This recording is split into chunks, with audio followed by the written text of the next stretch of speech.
We wachten in kamer 425 van het weelderige Ritz Hotel in Lissabon. De camera-assistent morrelt nog wat aan het licht, dat toch allang perfect staat opgesteld. Ik blader door 46 pagina's met vragen, citaten en aantekeningen. Me vlak voor het rendezvous nog steeds afvragend waar ik in godsnaam moet beginnen. Steven Toulmin is van huis uit natuurkundige, maar ook filosoof, historicus, wetenschapsfilosoof. Mensen die voor mij alleen legendarische namen zijn, heeft hij van zeer nabij gekend. Ludwig Wittgenstein, E.M. Forster, Alan Turing, Saul Bellow.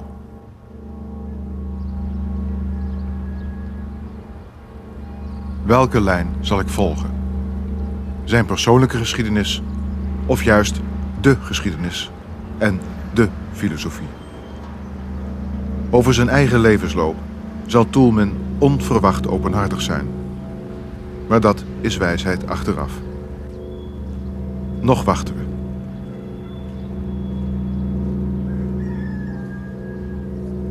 Terwijl de geluidsman zijn apparatuur voor de 6e zinloze keer controleert, slentert Toulmin, naar we later vernemen, door Lissabon.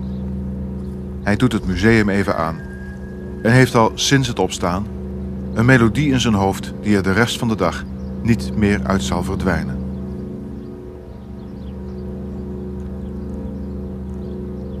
Ik ken hem alleen van een foto. Vriendelijk, langgerekt gezicht, smalle mond, glad geschoren, bijna onzeker lachje naar de fotograaf.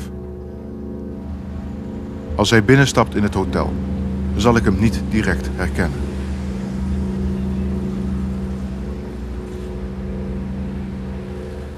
Een optimist die zo meteen zal binnenkomen? Vergeet het. Al zeggen zijn vrienden dat hij een jongensachtige humor bezit. In zijn laatste boek, Cosmopolis, constateert hij dat het avontuur van de moderne wereld, dat begon met mensen als Descartes en Newton, is vastgelopen. Letterlijk, we zijn gestrand en weten niet waar we ons bevinden. We schuiven met gesloten ogen en achterwaarts een nieuw millennium binnen. We zullen tenslotte 6 uur praten. Het persoonlijke en theoretische zullen elkaar voortdurend omhelzen. We zullen het hebben over ongeveer alles wat God in de wereld heeft geschopt. Van kwantummechanica tot honden, van het Cartesiaans theater tot het schoolplein, van de milieubeweging tot Plato, van de Golfoorlog tot het bezoek van Toulmin aan collega-wetenschappers na een oorlog eerder, de Tweede.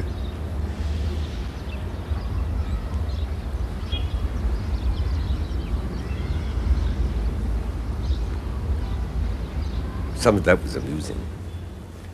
Sorry to say, quite amusing. It turned out that the scientists in Germany quite a lot of them were really quite smart at getting money for their own research, even when it was quite useless. There was a small team of people who had a very nice little castle not far from Weimar, I think it was. This was at the stage when the Americans had occupied Thüringen and the Russians had not yet moved in.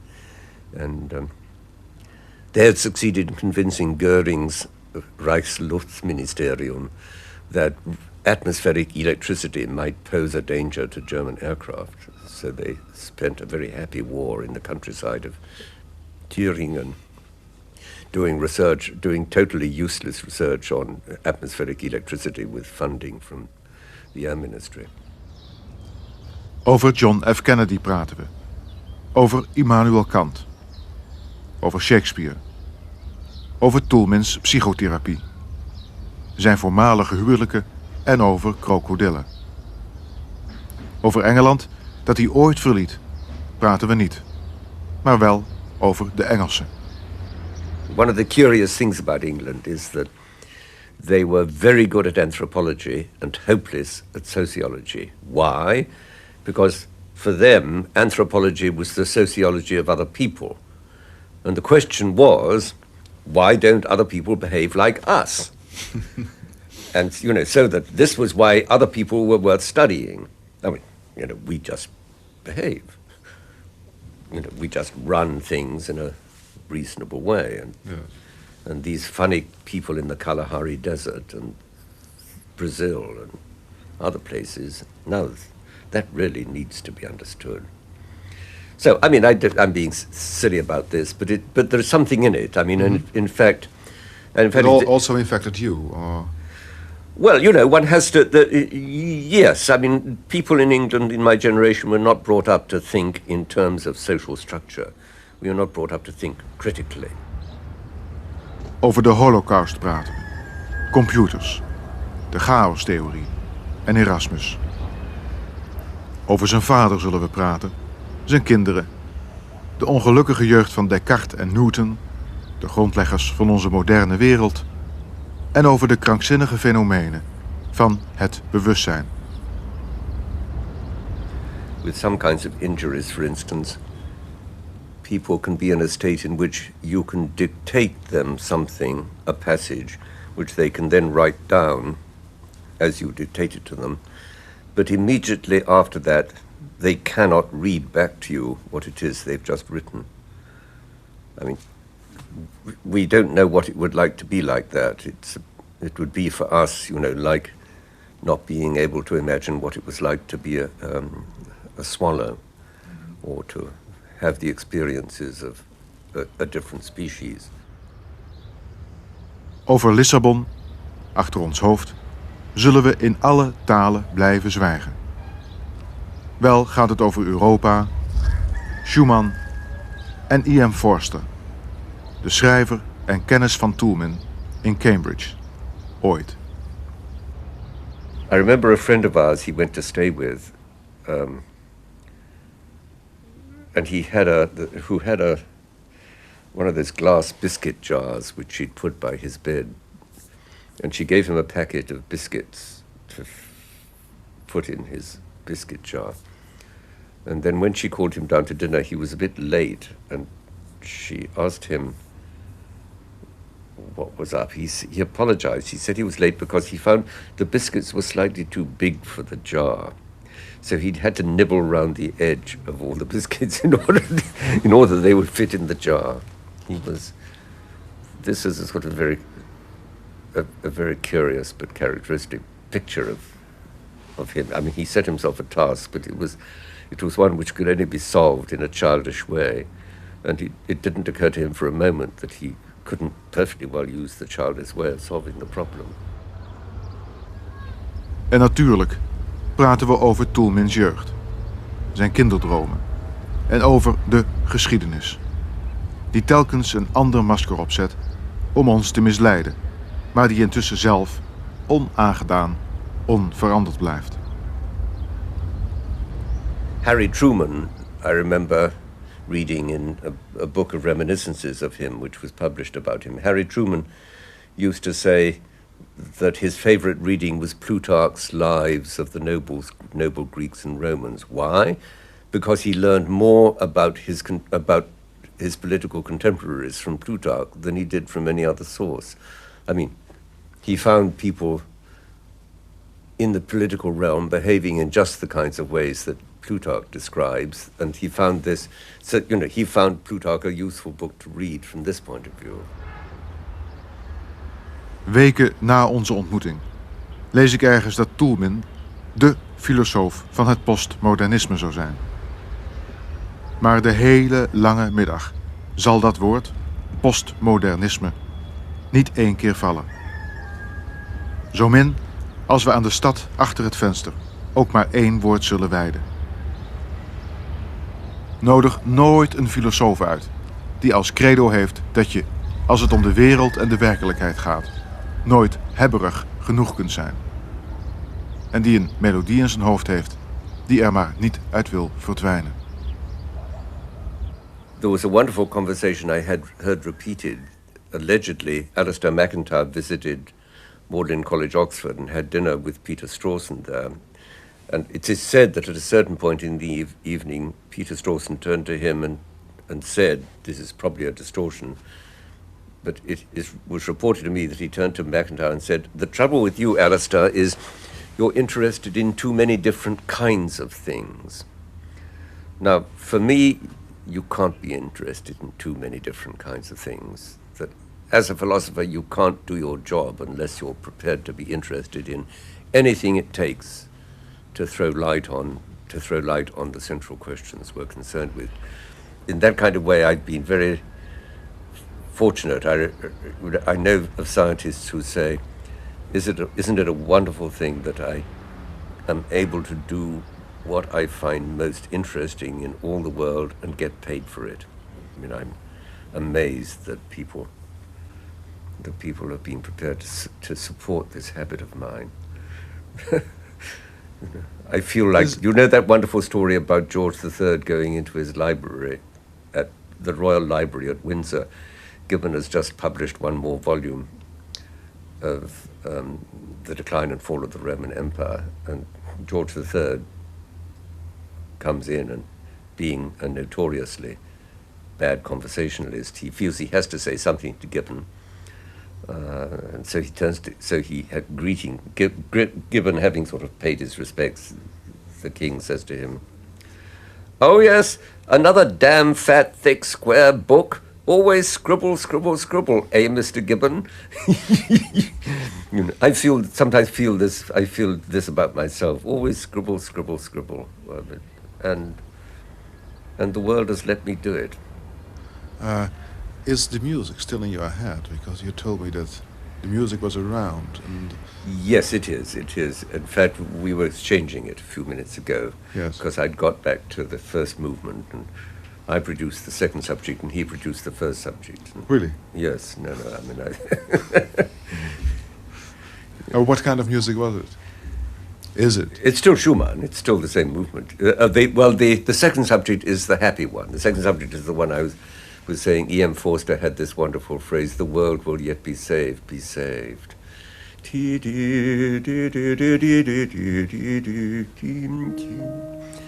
And but he produced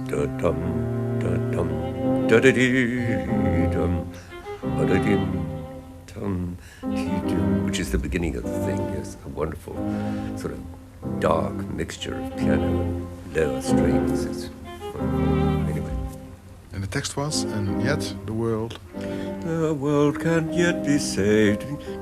Oh yes, the world will yet saved, will yet be saved.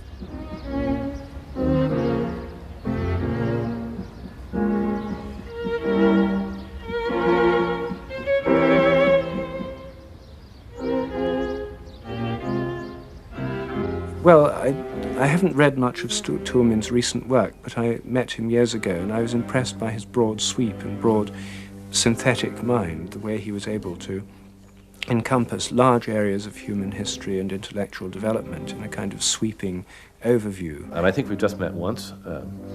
I do remember him saying on that occasion that if Freud were alive today, he'd be doing artificial intelligence, and I disagreed for exactly the same reasons I just disagreed to you tonight. Yes, with him, I'd like to know what he did in the war, and maybe about Wittgenstein. I mean, he wrote a book about Wittgenstein's Vienna, and I've had some familiarity with Vienna too, and so it would be fun to talk about that. I guess I've met him once or twice. I read a series of books that he wrote with June Goodfield on the history of science, and always had great respect for what he's done, and I'm looking forward to interacting with him more. I've read his book, Wittgenstein's Vienna, and I think I would like him as a philosopher who sees philosophizing as part of life.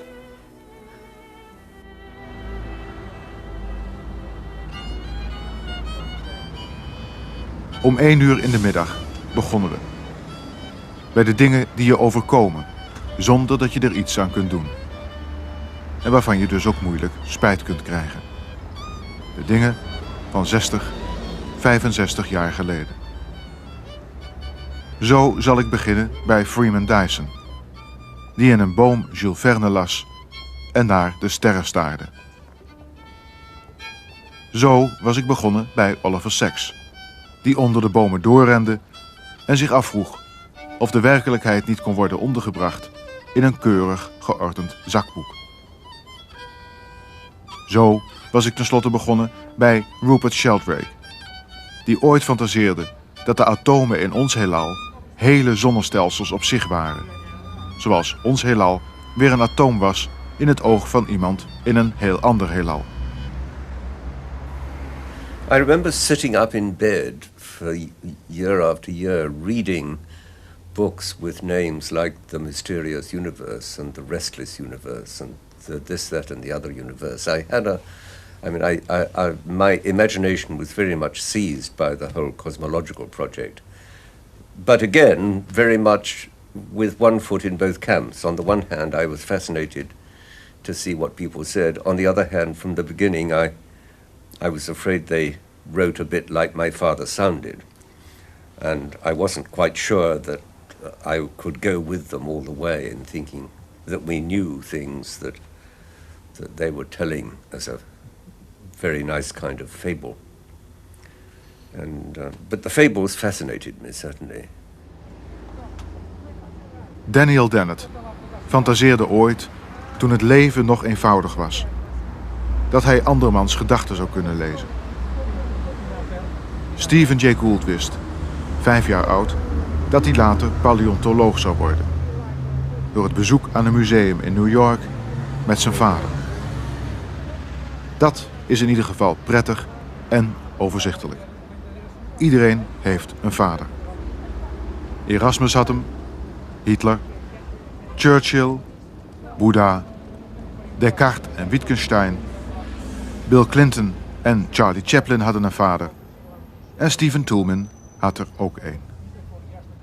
Well, I have one slightly touchy memory which had a lot to do with the course that my career actually took, because my father, who was a very interesting and in many ways a very just man, who in a different generation would have been a professor of economic history, but ended up by working as a lawyer in an industrial firm run by Quakers in England.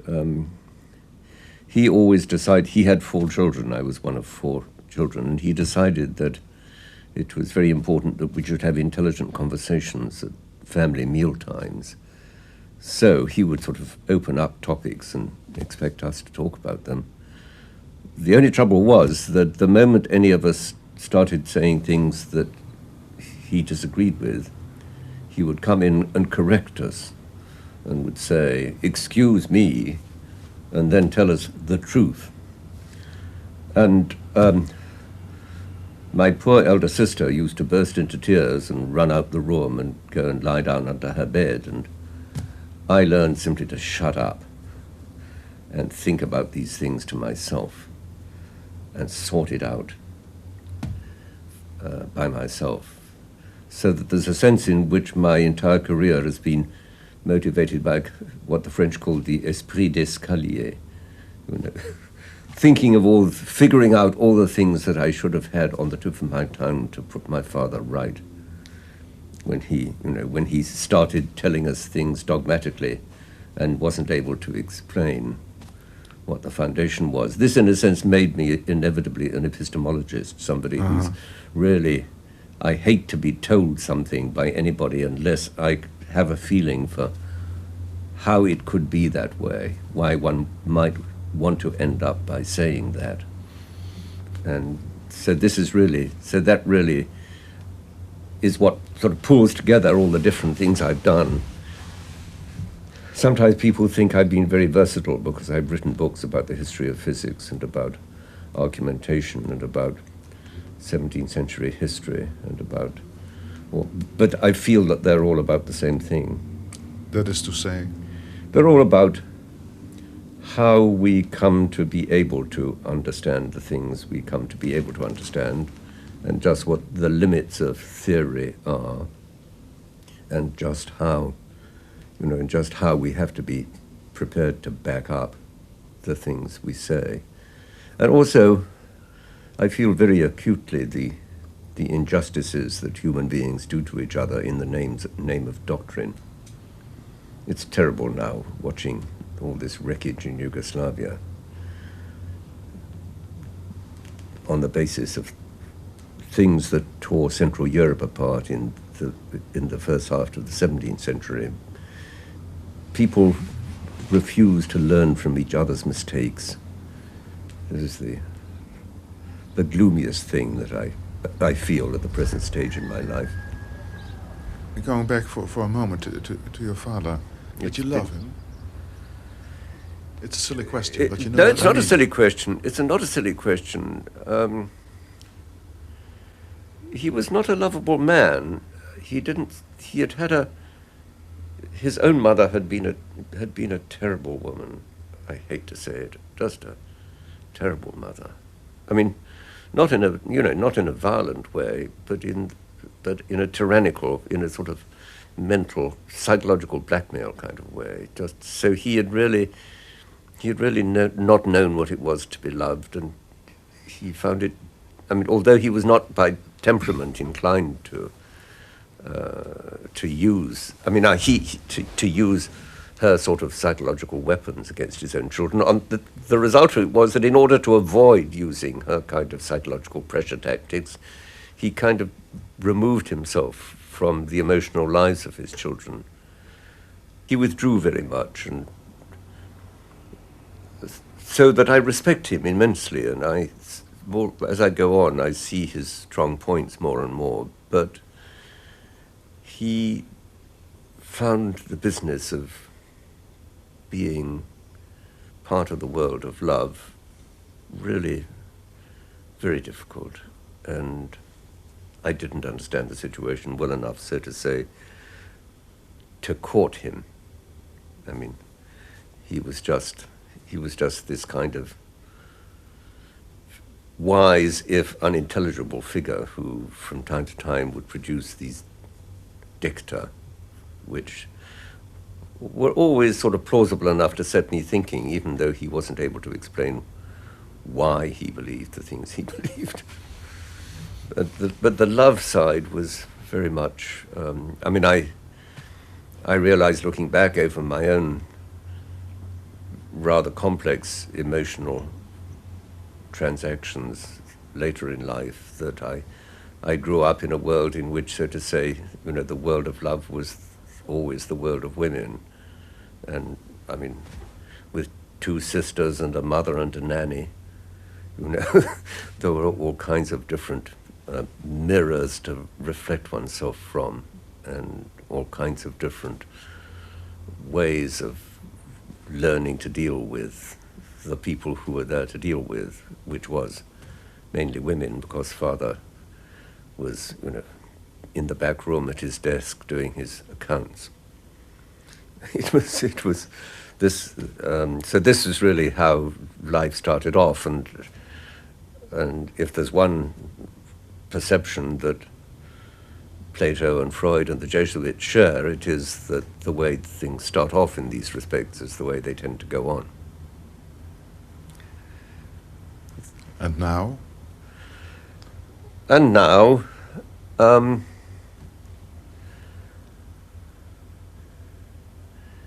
now I'm rather Epicurean about things. I mean, in the true sense of, I mean, one gets eventually to the stage. It's a long, long time. One gets eventually to the stage at which your own emotional reactions are something that happens to you. You can. It's not that one disowns them, but that you have a sense of why they are happening at the same time that they happen, which means that it's a bit like skating. You stay on your feet. You don't always end up going in the direction you thought you were going to go, but you are less liable to take a tumble. You're less liable to find your reactions destroying the situation in which you find yourself. Mm-hmm. So I think to that extent, one learns to figure skate. If it comes down to the choice, I'd rather be kind than clever. I don't let myself be cleverer than is compatible with being as kind as I know how. I wasn't always like that. That's why, if you're asking me, what one comes to at the age of 70, so to say,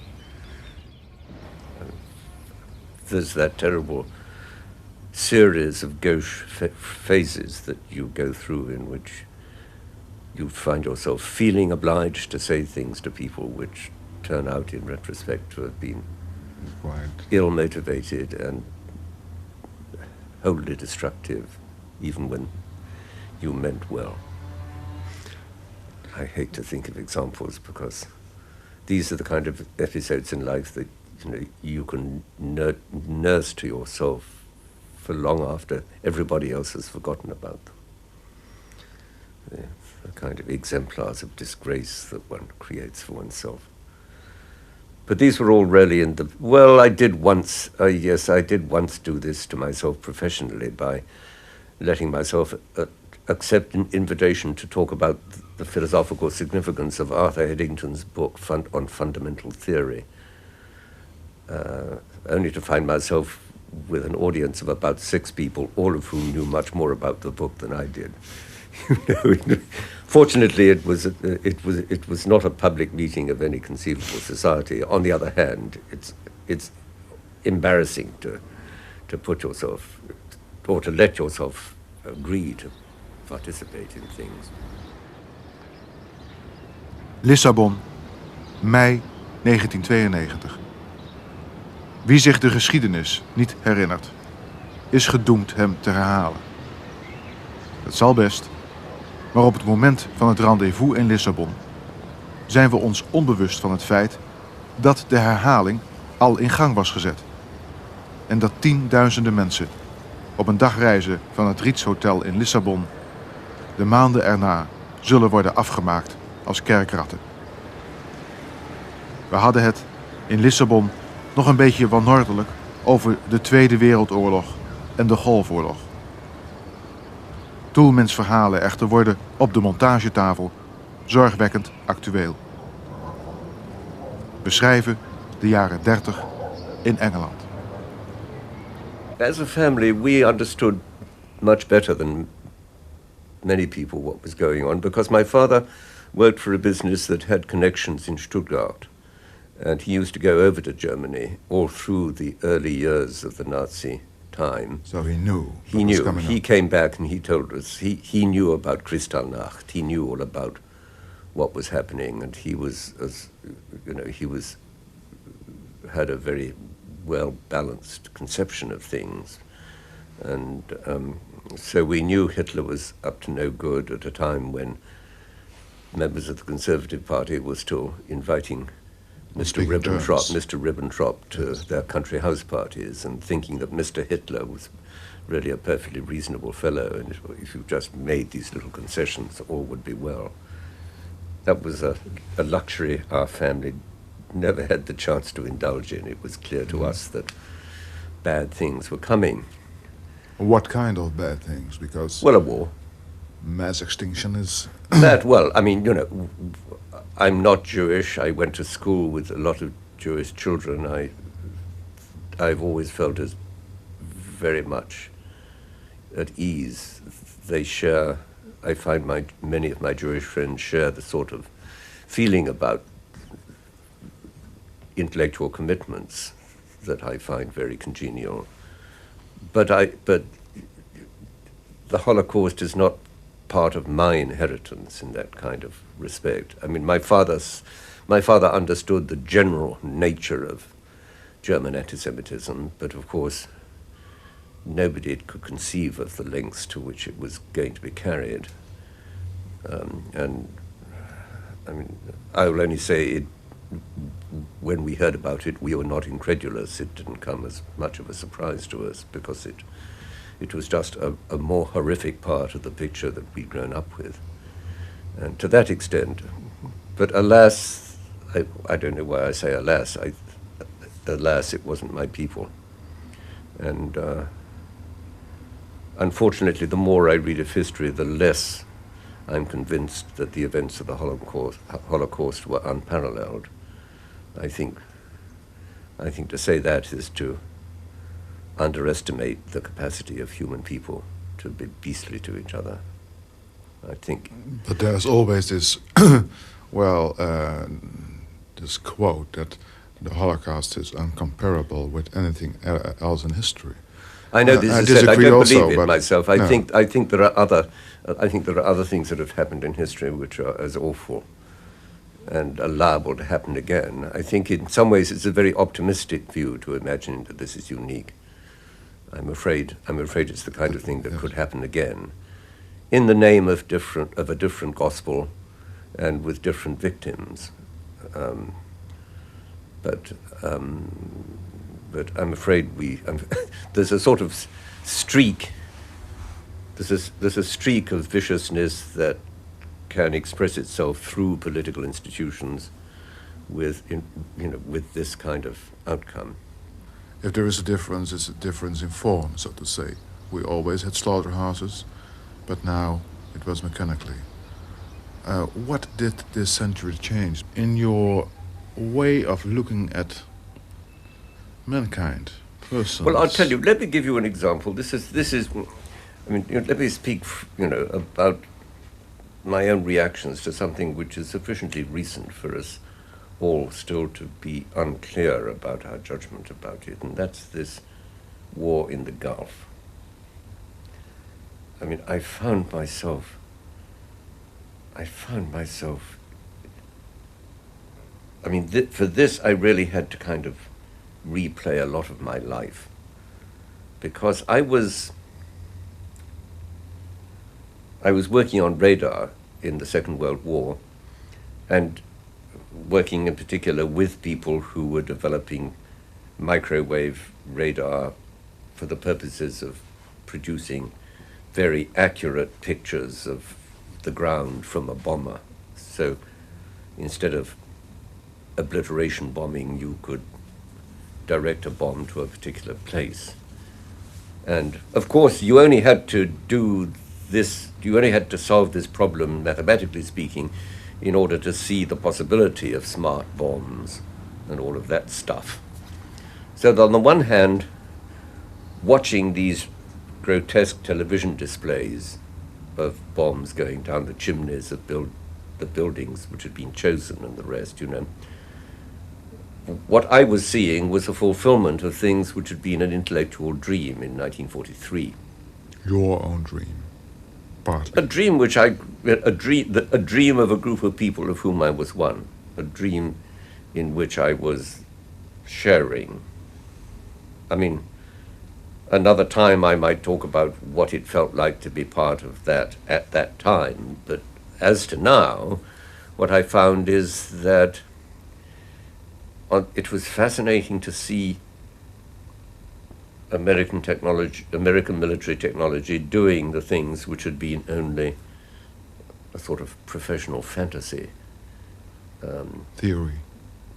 No, more than a theory. I mean, you knew exactly how it would be done if the mechanisms were available, but... Now you saw it. I'm sorry? And now you saw it. Well, I mean, now I saw it, yes. Now I saw it. On the other hand, I felt such deep disapproval about the whole operation on sort of larger grounds of history and policy that it was, I found myself rather torn between the technical fascination and admiration and the deeper disagreement with the policies both that had led up to this. The fact of the matter is that, I mean, what is now becoming plain, and, it's very interesting that George Bush is not trying to campaign on the basis of his own role as a war hero, because by now everybody knows that under his leadership, American policy was supporting Saddam Hussein very strongly, and that in fact, on the radio this morning, Alistair Cook, in his letter from America, was talking about the fact that people in the State Department and in the Defense Department tried about 1988, 1987 to get the American government to admit that Saddam Hussein was trying to make a nuclear weapon. And they could not get the message through because the top levels of the Bush administration didn't want to hear it. It was so incompatible with their feeling that Saddam was at any rate better than the Iranians. So, I mean, so that in fact now the material is all there, and the lengths to which the American administration, the federal government, lent its support to Saddam Hussein, in spite of the fact that people in the administration understood perfectly well what he was up to. I mean, this represents a sack of rats which the Republican Party daren't allow to have opened. But at the moment, the bombs are reaching the ground or the buildings. Well, we know that high tech. We know now, of course, also that was so in a much smaller proportion of cases than we were encouraged to believe at the time. But you're looking television. You're looking. Yes. And in 1943, you discussed the I'd possibilities now shown on television. I mean, if one has to have the choice between that and carpet bombing of population centers, if one has to have the choice, then I'd rather have it done accurately than randomly.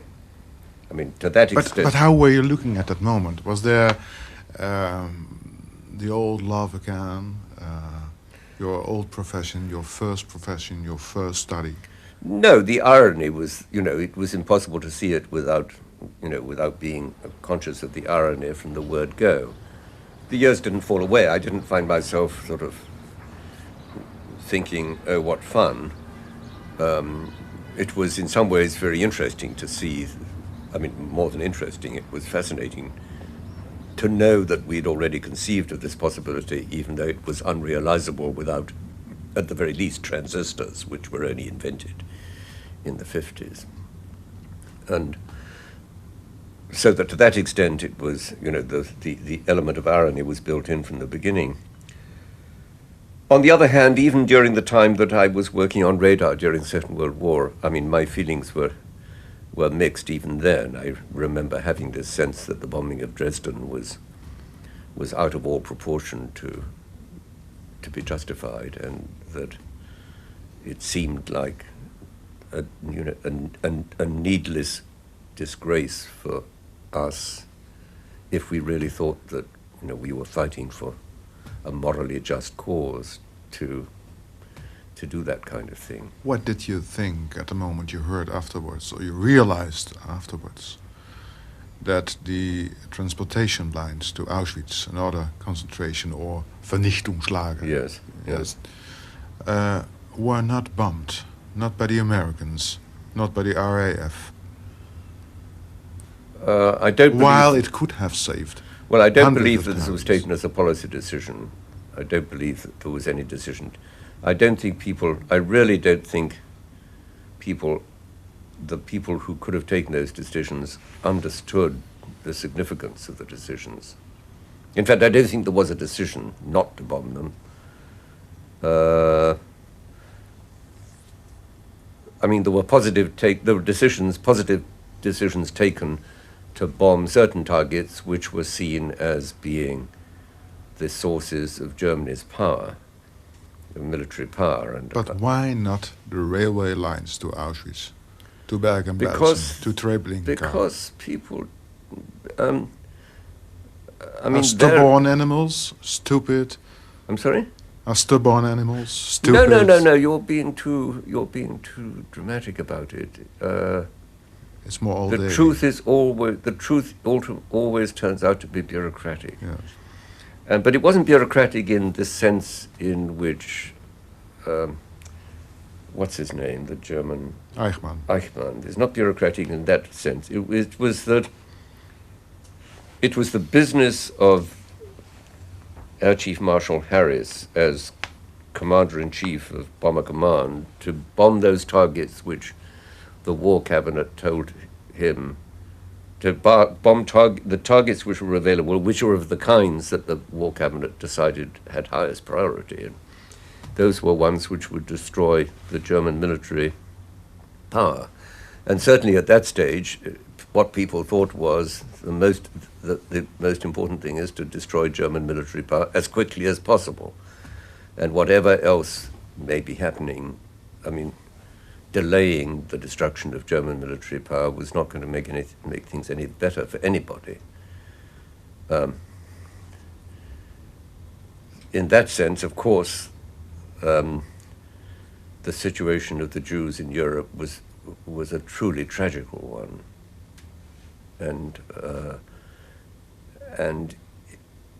but I have never heard of anybody who was in, so to say, the decision-making zone, or even in the U.S. State Department or the British Foreign Office, who understood enough about the nature of the extermination machine, for this possibility to have occurred to them. I mean, I don't think, to that extent, I'm sure that there was no conscious decision not to bomb those targets. It just didn't occur to them that this was, I don't think the question was even raised with them. If it had been, they would have said, the first priority is to destroy Germans. They knew about mass destruction. Who is they?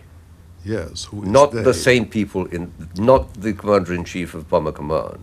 No. Maybe somebody in the Foreign Office.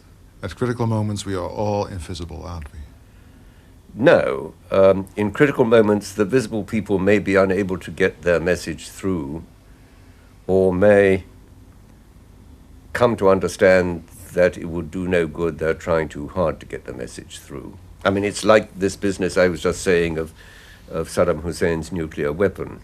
I mean, we can say they knew Saddam Hussein was trying to make a nuclear weapon. There were people in the American administration who knew this. They tried as hard as they could without putting themselves in danger of losing their jobs. I mean, this in the last resort is the constraint on the bureaucrat. He can make as much of an effort to get a message through as is consistent with his not losing his job. And I don't think that doesn't have to be an ignoble way of putting it. I mean, there are times when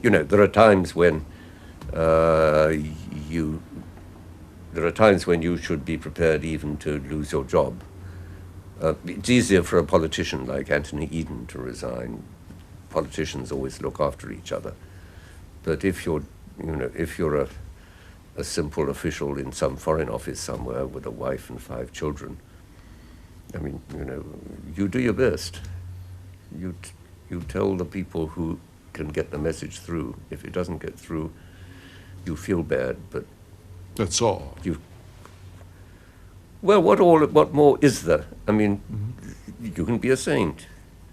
On the whole, it's better for saints not to have a wife and 5 children. It makes their moral position easier to carry through into action. I mean,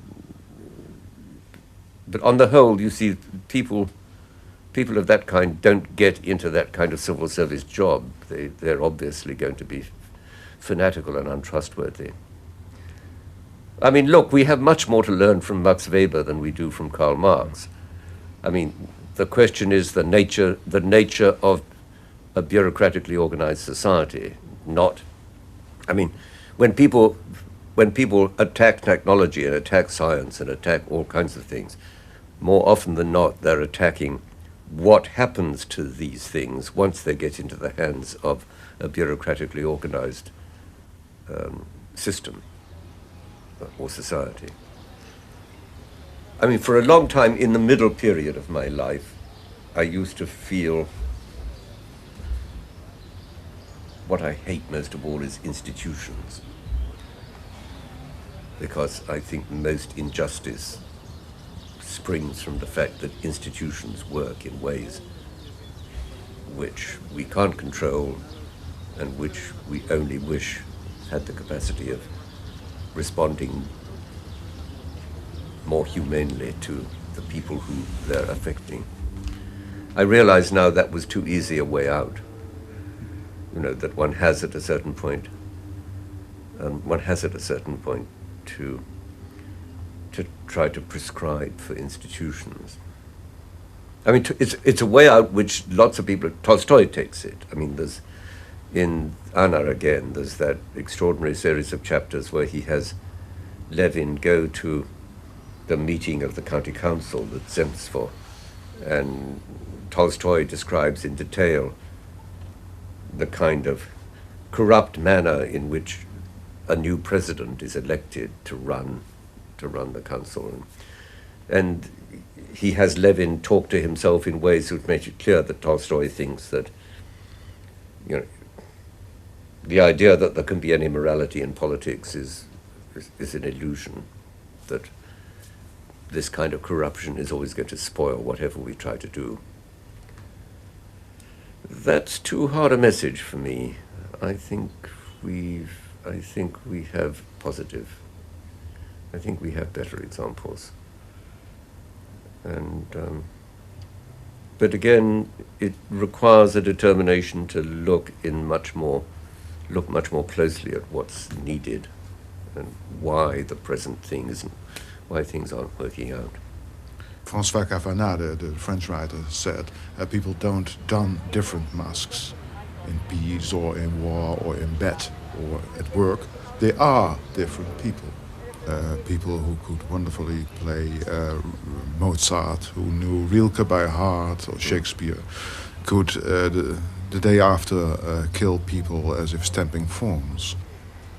I think this use of the word masks is exact. The point is, one has to learn to use masks. I mean, I think we have to study how it is and under what kinds of circumstances it is that people learn to dissemble, learn to put a different face, learn to put a misleading face on their actions, or indeed how they become, how their personalities become dissociated. I mean, this is itself a product. This isn't, so to say, a genetic expression. I mean, what seems to me, here again, of course, what I'm seeing this as part of is a general tendency to think of people's personalities and actions as coming from the outside in rather than as being constructed from the outside.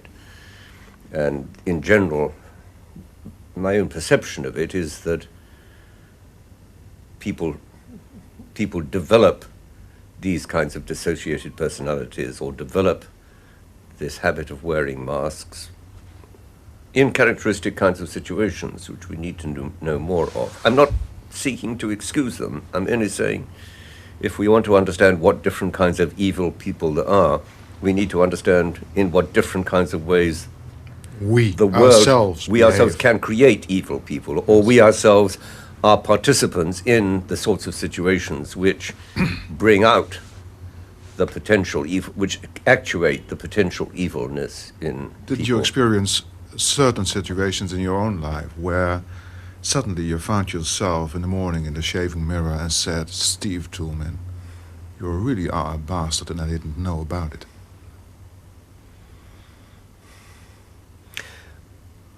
I've never been a violent person, and I suppose I hate and despise violence, partly as a way of excusing other defects, but I've certainly been forced to recognize times when I treated people very unfairly or in ways that I felt remorse about. Of course, one doesn't go through life without that. The details. I mean, I've been married more than once, and to some extent my matrimonial misadventures have been products of my own failures and my own inabilities to deal with situations which I hope in retrospect, from my age now, I wouldn't have got into in the first place, but if I had done, I would have been able to behave less gracelessly in a way which was less unpleasant to my partners. I've also been on the receiving end, but that's another matter.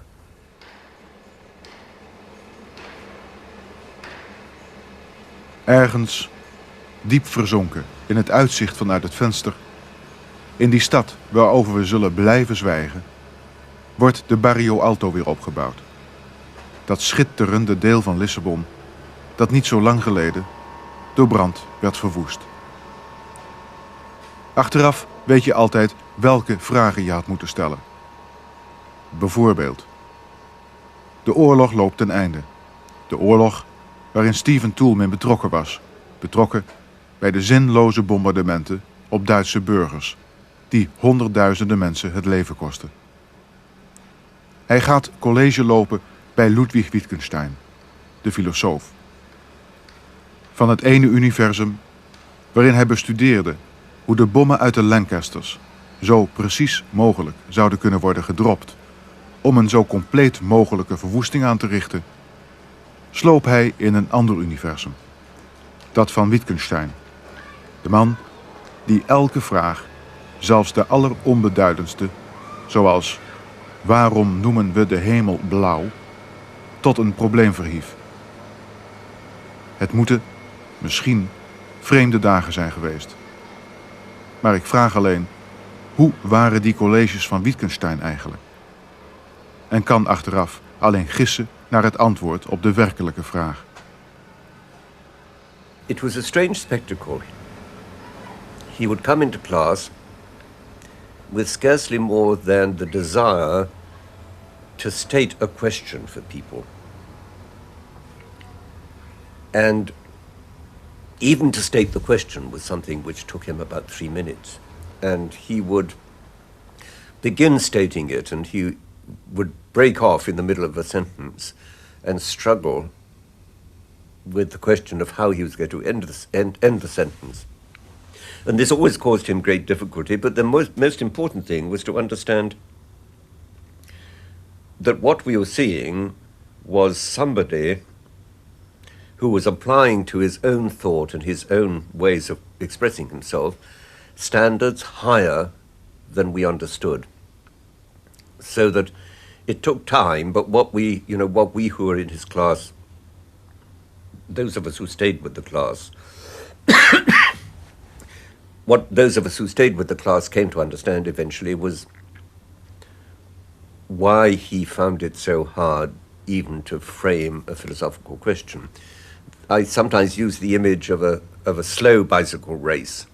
When I was a child, I remember we had not only bicycle races when we tried to go faster than each other, but also bicycle races in which we tried to go slower than each other.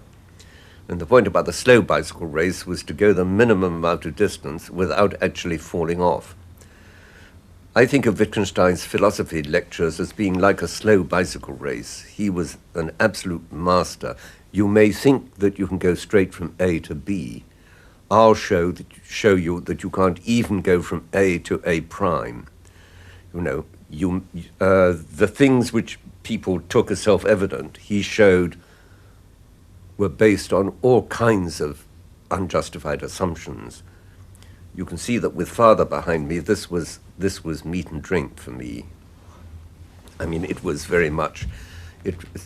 Understanding what the view of language was, what the view of how language and thought and mental habits and the rest, how these all fitted together, how these so easily led us into deceiving ourselves, into thinking that the mind is essentially in the head, or whatever it may be, coming to understand these things was something which I found very liberating, and it gave me a kind of sense that the sort of skepticism which had come naturally to me hitherto was in fact something for which a decent intellectual account could be given. And it's an account which later on I found in Montaigne. in the Apologie de Raymond Sebon, where he explains the position of Sextus Empiricus and Pyrrho in antiquity, which again was to the effect that if you find yourself compelled to ask a philosophical question, the thing to do is not to try to answer it, because whether you assert something or deny it, you're making the same mistake. What you have to do is to ask yourself, now why should I want to put it that way? Why should I think that this is the question? And then when you stand back, you learn to understand better what are the kinds of intellectual confusions of which philosophical questions of the sort that Descartes and people landed us with, out of which they have been bred. What are beautiful answers we have enough. Hundreds and thousands of answers we have. Yeah. Formulating the most beautiful question, analogous to Plato, so to say. Isn't that the main goal, finally? Well, certainly I realize that this spectacle of a man struggling even to get a question stated, that this was a sign, this was a mark of an extraordinary talent. And if that's what it's like to be a great philosopher, he was a great philosopher. And you're right to ask, but always be self-critical about what you're asking. Always dig below what you first think you can ask and understand how much else you're already taking for granted, and then go back behind that and, so to say, strip yourself clear of the unjustified assumptions. Ongerechtvaardigde vooronderstellingen. Als er één ongerechtvaardigde mythe is, waardoor Stephen Toulmin, geholpen door zijn vader en later Wittgenstein, in de loop van zijn leven gefascineerd zal raken, dan is het de mythe van de rationaliteit en het materialisme. De mythe die eeuwen geleden alweer werd gegrondvest door mensen als René Descartes en die de grondslag zou vormen voor de moderne wereld. Die moderne wereld mag zijn vastgelopen. Toch, schrijft Toulmin, is de droom van Descartes en de zijne blijkbaar nog steeds actueel voor veel mensen. Het is hun absolute toewijding aan de rationaliteit die ooit intellectuele zekerheid en harmonie beloofde, die hen nog steeds doet vertrouwen op industrie en wetenschap. Het is de wereld waarin de natuur, de beesten, het universum, heel het schouwspel rondom ons, wordt gezien als onbewuste materie. Alleen wij, de mensen, hebben een uniek ding, de bewuste geest. Met die geest zullen we tenslotte de wereld om ons heen en onszelf begrijpen. Die mythe van Descartes en de zijne fascineert Toulmin al decennia, zoals die andere mythe uit de tijd van Descartes. Dat ons bewustzijn een ding in ons hoofd is. Dat het binnen in onze schedel wordt gevormd, in plaats van door de wereld buiten. What he convinced people of was the idea that if only we pursued some kind of abstract rational method, we would be able to find general recipes for getting ourselves out of these difficulties. Or this was what they carried away. Descartes was quite a subtle, of course he was a subtle man, and if you look at what he says, it's clear that his personal ambitions were much more qualified and much better understood than those of his followers. But the general impression people carried away was that there was this art of being rational, which was going to be going to provide us with general procedures for solving not only intellectual problems, but also, as time went on, people thought technical problems and practical problems as well. And I think that's the idea that there are some kind of general intellectual recipes for dealing with problems. What, when I was a young man, was called the scientific method. And very seductive. Very seductive. No, very seductive, and especially for people who see the world falling apart around them. Yes.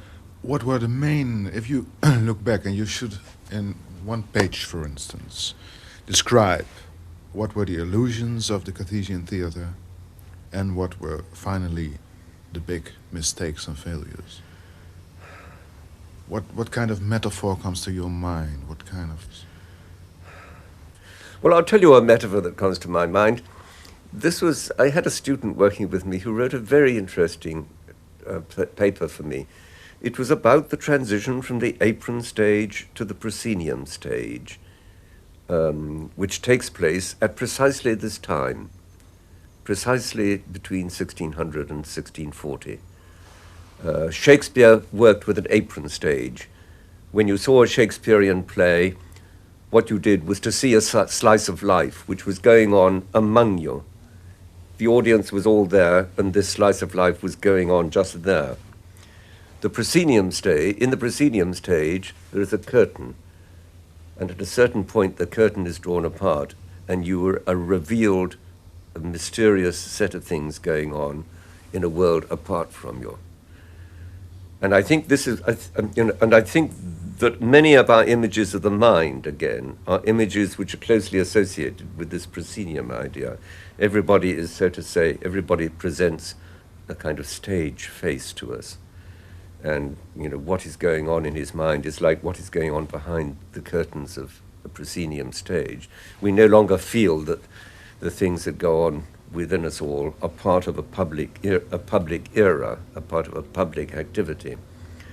So, I mean, if this seems to me to be, so to say, a key intellectual transition, it's in that John Donne poem, which I so enjoy quoting, where he says, "'Tis all in pieces, all coherence gone, all just supply and all relation, prince, subject, father, son, 'tis all forgot, and every man alone thinks he hath got to be a phoenix, and that there can be none of that kind of which he is but he." It was a curious kind of narcissism, a view of every individual as creating his own mind and personality from scratch in his own lifetime. None of this sense that we are the inheritors and transmitters of traditions, that our world is shaped for us by the things that we grow up into and which we internalize and make our own. That's what I think we're recapturing now. And in, so to say, a pragmatist rather than a pragmatist rather than a Cartesian world, I think it makes much more sense to see language and thought that way. And I think one of the main traps was indeed this Cartesian trap of thinking that the world begins in the mind of René Descartes and in the minds of all the other individuals to whom God has kindly given clear and distinct ideas. And to that extent, Wittgenstein brings us back out of the proscenium stage onto the apron stage, where we live surrounded by the rest of the world and act out the episodes of our lives in this public domain. From time to time, stopping to think to ourselves, stopping to say something to ourselves under our breath, stopping to wonder what to say without yet saying it, doing all the things we've learned to internalize, but basically doing them as part of a public world, not as part of a kind of narcissistic rehearsal behind this curtain.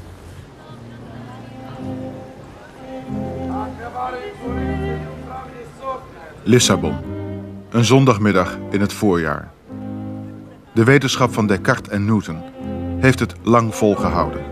Bijna 3 eeuwen. Voorspelbaarheid. Zekerheid. Ordening. We zouden de onbewuste wereld rondom ons via ons welbewuste, rationele bewustzijn tenslotte geheel begrijpen. Ja, als we maar genoeg elektroden op elkaars hoofd zetten, zouden we ook nog eens begrijpen hoe ons eigen bewustzijn precies werkt. De wereld als één groot mechanistisch gedoe. Ordening. Voorspelbaarheid. zekerheid. Ik leg Toulmin één van de ideeën voor van Daniel Dennett. Dennett die meent dat we ons bewustzijn tenslotte zullen kunnen begrijpen. Dat we de dans van de materie zullen begrijpen die dat bewustzijn vormt. En dat we daarom computers of robots ons bewustzijn zullen kunnen geven. Dennett die ons, mensen, de beste anticipatiemachines noemt. Toulmin wrijft door zijn baard. Zichtbaar geïrriteerd door zoveel onzin. Yeah, but why does he? Yes, you see, this is just the kind of thing. Why doesn't he say we're the best anticipating organisms? Why does he, why this preoccupation with the mechanical analogy? I mean, if you study mechanics now, I mean, if you were talking about the mechanics of the real world, at the very least you use quantum mechanics, not Newtonian mechanics. But the people who talk about the body as a machine have some terribly old-fashioned, basically 17th century way of. I mean, this is something about which I could go on at length, because it seems to me that that a lot of sort of 19th century determinism and the rest It's coming up again. grew up out of this 17th century, out of the 17th century mechanics, which was by then already becoming out of date in physics, and that it's silly to go on using that jargon now, at a time when physics itself is very largely different. And in particular, the whole situation of predictive success and determinism and the rest is particularly transformed. I mean, you have a mill stream which flows steadily. At a certain point, it breaks into turbulence. Why does this change happen? What's the difference between turbulent motion and smooth motion? We were taught to believe that turbulent motion is just a special case of smooth motion. Yes. But there are too many variables. It's not convenient to study. It's easier to study smooth motion. Things of this kind, and so that there was a certain determination to go on insisting that everything was basically universal and uniform and governed by constant laws and intelligible in the kind of way the planetary system was intelligible. This was the kind of. I mean, when I'm feeling kindest, I'll say this is a methodological assumption or a methodological program. When I'm not feeling so kind, I'm inclined to say this was a convenient get-out, which would have compelled people to face some very difficult philosophical questions if they'd accepted the reality of these turbulent motions and things. I mean, I find it very interesting. I'd watched the weather map on the television, on the weather program on cable television in America. You see a clear blue sky, you see a storm beginning to form. Why does that storm begin to form at precisely that point, at precisely that time? They tell us if only we knew the exact temperature gradients and the rest, and humidity changes and the rest. Maybe so, maybe not, we don't know. I mean, there are lots and lots of things that happen out of a clear blue sky, as we say. Yeah, the world had to be predictable at your childhood. Now, the assumption was that the world was in principle predictable, Yes. but the phrase "in principle" covered a lot of things. And now, after 16, 17 years, and now the world is predictable within limits, but the limits. smaller and smaller and smaller. No. On the contrary, the limits begin to appear larger and larger. I mean, the limits are. The idea that one could possibly find out what somebody was thinking by having enough electrodes attached to their cortex without seeing them in a context.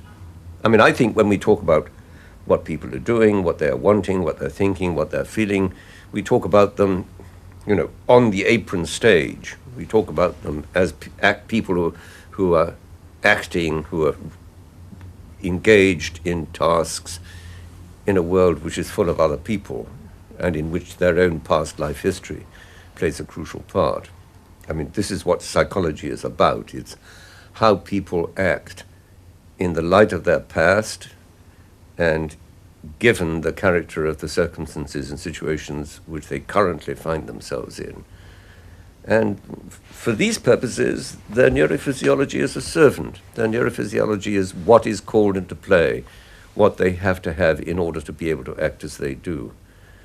But, I mean, you don't find out where a car is going by looking in the carburetor. If the carburetor wasn't there, the car wouldn't go anywhere. Oh, where are we going to? Somebody's hand went up, and I'm afraid we're just about... Every time I'm coming up with my question. I saw his hand go up quite... Het is rond 5:30 in Lissabon. De stad waarover we de hele lange middag in alle talen zullen blijven zwijgen. De stad waar we elkaar toevallig ontmoeten. Toulmin is hier voor een conferentie. Waaruit kwamen de mythen eigenlijk voort, de afgelopen 3 eeuwen? De mythe van de rationaliteit en het materialisme. Dat is een vraag die Toulmin minstens zo fascineert als de teloorgang van de mythen zelf. Ze kwamen voort uit de jeugd van hun bedenkers. If one were forced to spend eternity with any group of intellectuals, I would rather spend it with Erasmus, Rabelais and Montaigne than with Descartes, Leibniz and Newton. Which isn't to say I don't respect and admire the work that Descartes, Leibniz and Newton did, but in all kinds of different ways they seem to me to have been very strange people. Leibniz perhaps less so. I think he would merely be annoying. But Descartes and Newton were really were rather curious people. Both of them lost parents very early. Descartes' mother died when either shortly after his birth or after the birth of the next child. And Newton's situation was even stranger. His father died before he was born, and his mother, wanting to remarry, gave him away to be brought up by his grandmother. So, you know, he felt like a child with no parents. And Frank Manuel wrote a book called Isaac Newton, A Portrait, which was a sort of psychobiography of Newton, which made a certain amount of play with, you know, with the consequences of this kind of parental deprivation, this kind of loss of an ancestry. Descartes' mechanical theory of the passions, you know, as byproducts of physiology and the rest, I think wouldn't appear plausible to somebody who hadn't, so to say, been robbed of the basis for much emotional development by losing his mother. And I say this not in any kind of cheap reductionistic way, but with a sense of seeking to feel my way inside how his thought came to develop the way it did.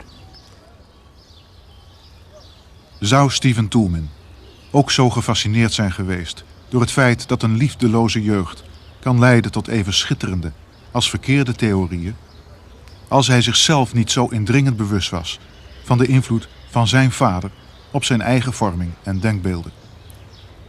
Nodig nooit een homo universalis uit, want je komt aan 3/4 van je vragen niet toe. Tegenover me zit een man met evenveel neuronen in zijn hoofd als er sterren in de Melkweg zijn. Met een bewustzijn dat, mogen we Daniel Dennett geloven, uit een gigantisch samenspel bestaat van uiterst domme impulsen, die echter bij elkaar geveegd de illusie opwekken van een schitterend werkend ding. I'm told that the general view is that crocodiles don't dream, but birds do. That whatever it is that's involved in our rapid eye movement, sleep, is something which the bird brain is capable of, but the crocodile brain is not yet capable of. Now, I mean, that's an interesting example because it's clear that not everything that makes humans uniquely human is already fully fledged in the transition from crocodile to bird. So that's, you know, one way in which I think the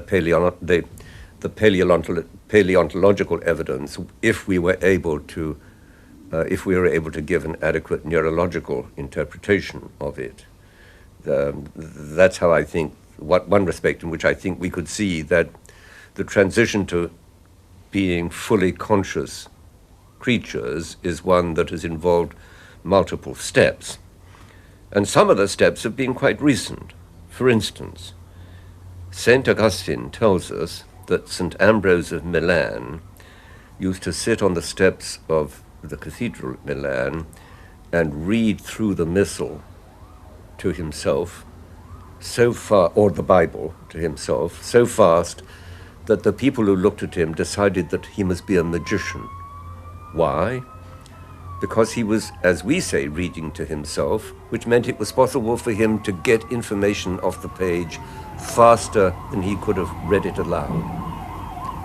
And this was not part of the general, this was not part of people's general art. Sorry, I can tell this story again, the exterior noise. Okay? So St. Ambrose was able to read to himself so fast that the people who looked on couldn't understand how he could do it and thought he was a magician, because hitherto, when people talked about reading to yourself, what they thought of was, so to say, reading under your breath, as one says in English, reading, so you say the words to yourself, but so quietly nobody can hear you.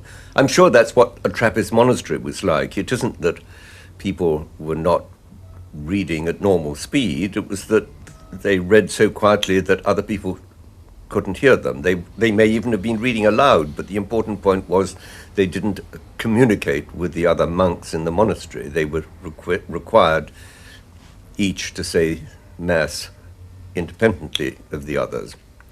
Now, in this respect, therefore, I think there are good reasons for thinking, and there are many more which have to do, e.g., with the development of manuscript writing and the ways in which breaks were introduced between sentences and paragraphs and so on. There is good reason for thinking that before St. Ambrose, and even for quite a while after St. Ambrose, what we think of as reading to yourself was not part of the generally shared cultural heritage. And I think to the extent that thought is the result of internalization, including the internalization of the ability to read and think and so on, I think that to that extent, many of the aspects of what we call consciousness are in fact a cultural product, an historical product. An historical product which no doubt was possible only for creatures with certain kinds of brain, but nevertheless, something whose appearance we can find at a certain point in the history of human cultural development. So, for me, there isn't a single consciousness which is this miracle which distinguishes human beings. That the idea of a consciousness being this kind of unitary function seems to me in its own way the Cartesian mistake repeated with the word consciousness substituted for the word brain. You can find this, by the way, already in Bertrand Russell's autobiography, when he talks about himself as a young man of 17 or 18, being driven, as he says, to the conclusion that consciousness is an undeniable datum. I think that consciousness is an undeniable part of our experience, but that that this undeniable fact of our experience is itself a very complex one, and that we need to know much more, partly from the paleontologists, partly from the neuroanatomists, partly from the cultural historians, before we shall be in a position, partly from cultural anthropologists, because it may well be that this is something that varies. In fact, there's a fascinating thing by Luria in which he shows that the same brain injury produces different psychological effects in people who grow up with Chinese, with an ideographic language, from what they do in people who grow up with an alphabetic language. That thinking to yourself is a different process for people whose primary language is ideographic.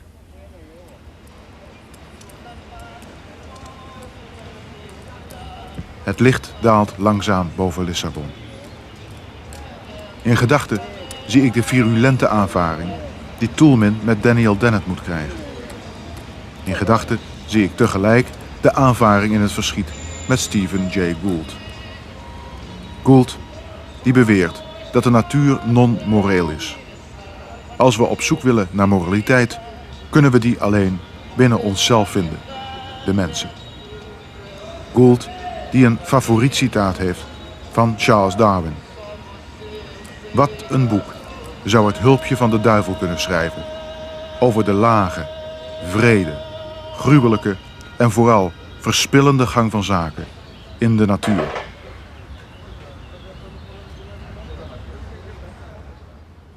I mean, those things you quote him as saying about nature, by God, if those don't apply to human beings as well, Yes. wasteful, brutal, horrid, I think calling behavior brutal is very unjust to the brutes. I mean, human beings like to unload onto the other animals blame for their capacity to act, as we like to say, inhumanly. Yes. I mean, the animals by and large have just as much social cohesion, just as much capacity for mutual aid and so on. L'animal méchant par excellence. Yeah, well, quand on l'attaque, il se défend. No, it's not only that. It's that even more. Yeah. Oh no, that's a very nice example. Yes, but I mean, because indeed human. But I think, in more general terms, the whole notion of brutality, the whole notion of inhumanity, as though humans invariably acted in a way higher than that of, loyal beasts and kindly animals. I mean, it seems to me that it's not so. I mean, Androcles and the lion. Antiquity was full of these stories about creatures of other species coming to the aid of human beings, and feeling themselves as part of a community. They say, this is not part of my own experience. They say that there are people who swim alongside dolphins, who go in boats out with the dolphins, who do end up in a kind of social relationship with the dolphins. I mean, that when we are nice, when we are kind in the presence of dolphins, that they are prepared to accept us into their community and to let us join in their play and join in their collective activities. That for me is not a sign that there's something mysterious about dolphins. This seems to me to be what one would hope to be the case. But it's not part of any picture in which all animals except humans are written off as brutes and purely mechanical. No. When I lecture about There's Descartes... cosmic arrogance and nothing else. It's worse than that, in a way, yes. I mean, quite often when I'm teaching, I take my dogs into class and they sit quietly while I lecture. But I don't like to take them in when I'm lecturing on Descartes, because I'm compelled to say that Descartes thought the dogs were merely machines. And this is an insult I'm not prepared to expose them to in my presence. I mean, I think and the one thing I'm quite sure is that Descartes never owned a dog. I mean, he couldn't have said the things he said about animals if he'd had any kind of first-hand experience of the attempt to live on a kind of social basis with creatures of other species. Descartes, Descartes, Descartes. Hij race als een spookrijder door heel het rendezvous.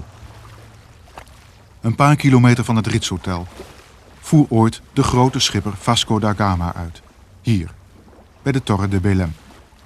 Geen woord erover, zo min als over de rest van de stad achter Toulmins hoofd. De plannen van Descartes zijn ongeloofwaardig geworden, schrijft Toulmin. De allesomvattende theorie die intellectuele zekerheid en harmonie beloofde, is niet meer dan een droom gebleken. Zoals ook de filosofie op doodspoor is gekomen. Dat is Toulmin vooral. Iemand die de materialistische filosofie en wetenschap van Descartes en Newton wat graag wil verlaten, om terug te keren naar het filosofisch humanisme van zijn geliefde Montaigne. Dat is een wereld die hem vertrouwd is.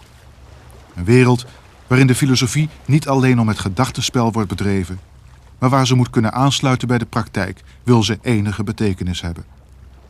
Het is een wereld waarin de wetenschap wordt gezien als een gebrekkige menselijke activiteit en niet als de belofte voor de oplossing van het wereldraadsel.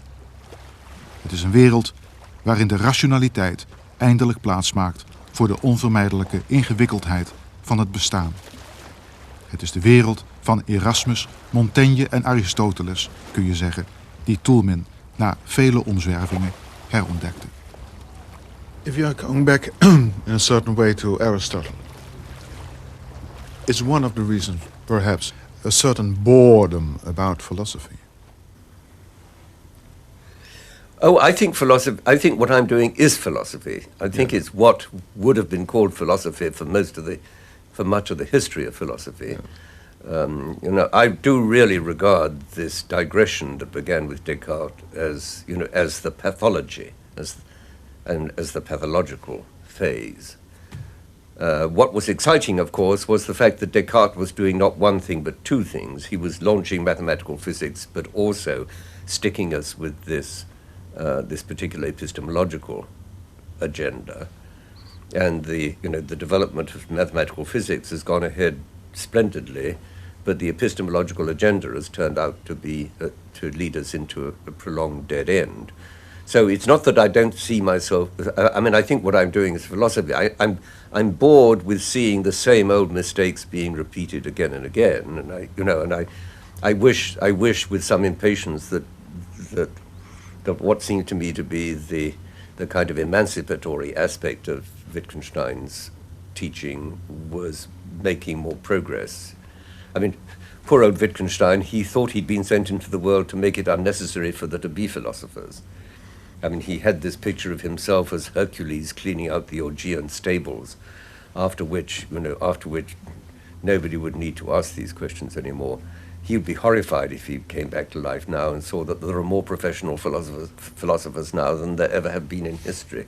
And most of them are making precisely the kinds of mistakes he was trying to rescue the intellectual class from.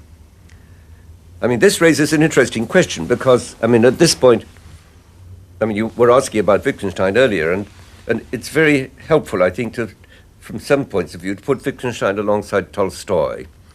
If you read Anna Karenina, there are chapters which Tolstoy devotes to making Katavasov, I think he's called, making his professional philosopher friends look ridiculous. And I think he does so for the same reason that Wittgenstein did. And Wittgenstein learned a lot from Tolstoy because for both of them, no philosophical thesis was of any use unless it was of some use. That's your connection also at this moment. Yes. I think theory has to be justified as a form of practice. It isn't that practice has to answer before the high court of theory. Was this seduction also present in the beginning of your career, so to say? That oh, surely. No. This whole enterprise of mine in the last 10 years of finally coming to terms with what I suppose one might call the primacy of practice, the primacy of practical thinking and so on, so that even the pursuit of theories seems to be itself a kind of practice and needs to be understood as such. I mean, this is something which for me is as much coming to terms with the extent of my own interest in being seduced by dreams of theory. As I said, at the age of 11, there I was sitting up in bed reading these books about cosmology, and they were very seductive. Yes. And that whole picture of the human mind making these great leaps and achieving these wonderful, all-embracing discoveries was very. It would have been very nice if it had been so. It was in some ways, in some ways one always, to some extent, has a sense of loss. But the right thing to do with a sense of loss is to understand why you feel it. It's not to pretend that there hasn't been a loss. For me, the central question is still the question about what we should be doing rather than what we should be thinking. Montaigne has this nice passage where he says he does his best never to do things that he's not prepared to speak about, and I think that this is a kind of measure I would like to be able to apply to myself. But this, of course, after a time involves having the opportunity to avoid getting yourself in situations in which you're liable to react in ways that you find hard to speak about, and certainly impossible to account for afterwards. This again is part of the what Epicurus told everybody that they ought to practice: detaching themselves from their feelings, looking at their feelings as something that was just happening to them rather than something that they were doing, learning to adopt a sufficient distance from your own feelings so that you could give an account of them and perhaps even circumnavigate them if you recognized a situation of danger. If you recognize. If. You can't guarantee that you'll recognize them, no. No. On the other hand, I suspect that we do get a bit better at it. A little bit. A little better. Yeah. The world is made up of getting a little better at things. There aren't any universal solutions. There are no guarantees. This is part of it.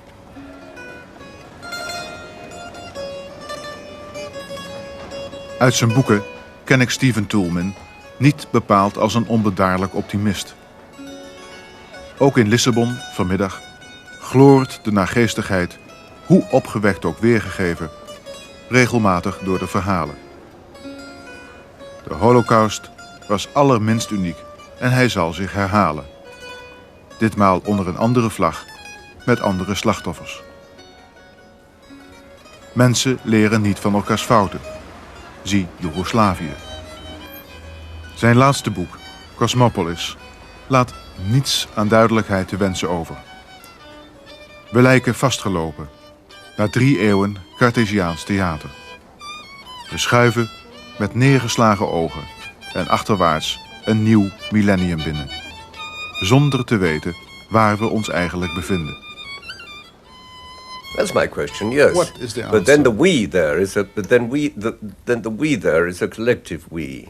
I mean, there are lots of individuals who are asking precisely those questions. It's the George Bushes of the world who have only very old-fashioned ways of dealing with these questions, and the institutions are only in course of construction, which will allow us to deal with the world on a collective basis. But this is quite different from. It's only George Bush's affair, or I see so many people around just doing what you're describing here, with eyes lowered, backing into a new millennium. Well, I Even know. my best friends, you know what I'm talking about? Well, yes. Well, I mean, I'm sure that's true, but 30 years ago there was hardly anybody thinking about the environment. These things do change. One tries to draw people's attention to new questions, or to questions that they ought to be asking. One of the most extraordinary things I've lived through, which I still feel very good about, basically, is the fact that in the last 30 years or so, basically since the publication of Rachel Carson's book Silent Spring, we really have been able to develop the argument about ecology, about the environment. It's extraordinary, really. I mean, Rachel Carson, if she were to come back to life, she would have to feel a certain quiet pride in the fact that scarcely a government in the world now dares be without some ministry taking care of environmental questions. I mean, in 1930, nobody would have thought of having a minister for the environment, and these things were not really. I mean, But if you only have a minister and the woods are dying nevertheless, and nothing happens, just things aren't happen. I mean, it turns out that things aren't. That it's very difficult to make things happen fast enough, right? And maybe politicians tend to act under the spur of necessity. Things have to be pretty urgent. Yeah. But and we are dying so slowly. The planet is dying so slow. You can't even see it.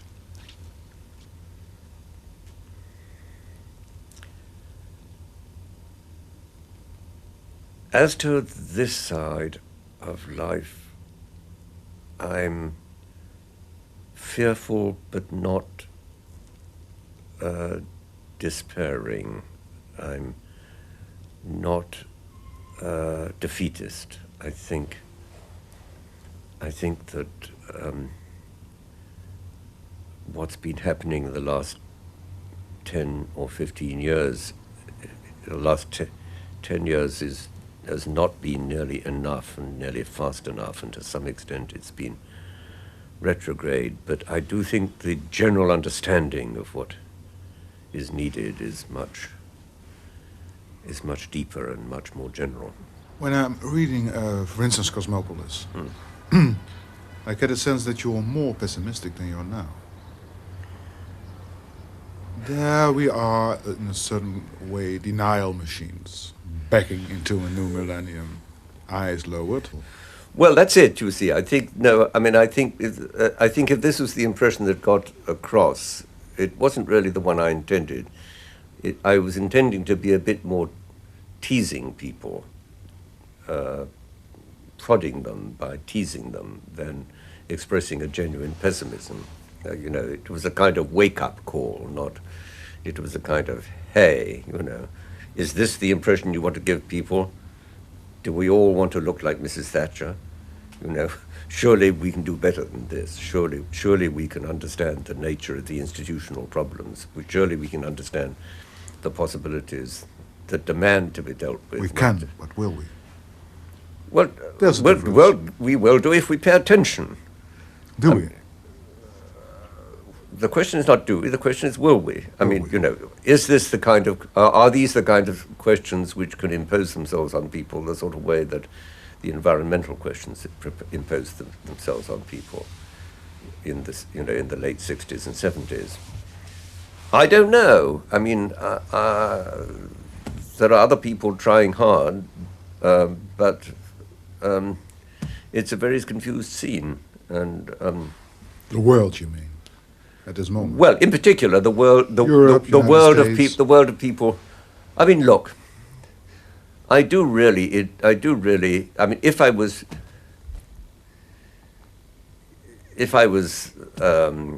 half my age, I think, but still had the ideas that I've now got, I think maybe I would really ask myself whether I shouldn't go and work for Amnesty International, or one of these non-governmental agencies that seem to me to hold out so much more positive and helpful a contribution to human affairs than any of the things that official governments do.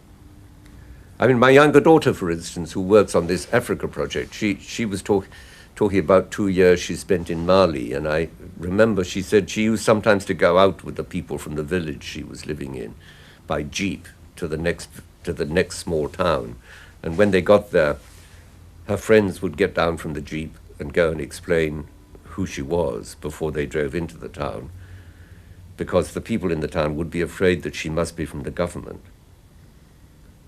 And they knew that there was nothing good to be expected from the government. Mm-hmm. Whatever they did for themselves, they did for themselves. And, whatever good they achieved was the result of their collaborating with one another. Not the government simply took their money and ran, and they wasn't, and government agents were regarded always with suspicion. What childish questions are still with you after all these years? And where are the answers, or still lacking answers?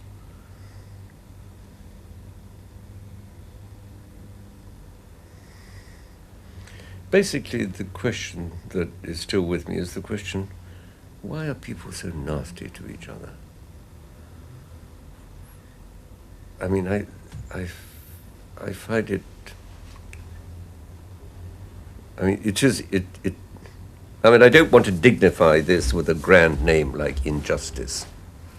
Although when I look back, I can see one of the reasons why I've come to feel so much more critical about the late 17th century is because it seems to me that much of what we now think of as human inequality was institutionalized at that point.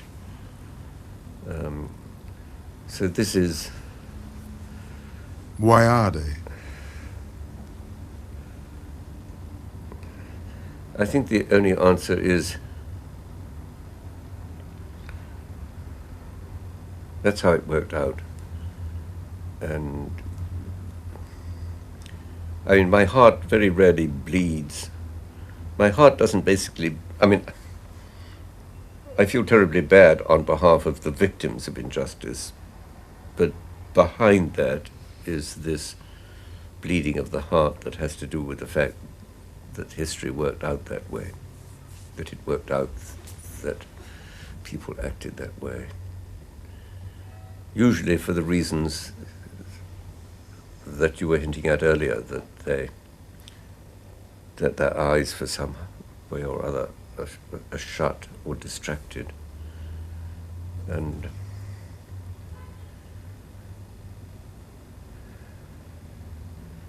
And that's something about which I don't know what to do except bleed. You know, one can't turn the clock back and say, if only you'd understood, if only you'd known what the situation was better, if only you'd stopped and thought. Because the situation was what it was and they didn't stop and think. And so here we are now left with this awful situation which might have been foreseen but wasn't.